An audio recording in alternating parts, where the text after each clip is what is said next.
জাহাঙ্গীর বলেছিলেন এই ফলতাই থেকে কেউ তিলক কাটতে পারবেন না, কেউ জয় শ্রীরাম বলতে পারবেন না, কেউ হাতে মানে লাল অরেঞ্জ কালার ফিতে পাতে পারবেন না। আমি সেই জাহাঙ্গীরকে বলতে চাই, আপনার বাবা কেলকের পৈতৃক সম্পত্তি নয়। আর আপনি যদি এটা মনে ভাবেন তাহলে শেখ শাহজাহানের যেটা ঘটেছে আপনার সঙ্গে সেটাই ঘটবে।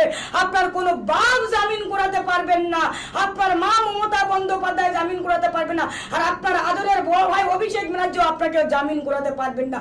ওখানে তিলক কাটা হবে, ওখানে ওখানে জয় শ্রীরাম বলবে, ওখানে গেরুয়া উঠবে, আর আপনার ওই 26-এ ওই গেরুয়া নামে আপনাকে বিসর্জন দিয়ে দেবে। জাহাঙ্গীর তুমি যত বড় মোস্তানা, তুমি দক্ষিণ 24 পরগনার দায়িত্ব পেয়ে এই ফলতার জাহাঙ্গীর যারে ভাঙরটায় শেষ করছে, গোটা পশ্চিমবাংলার লজ্জা, মাইনরিটির লজ্জা। তারাও ভাবছে যে এদের মতন ক্যামেরা আমরা ভুল করে 2011 সালে এই মাননীয় অপদার্থকে বসে আজকের আমাদের পশ্চিম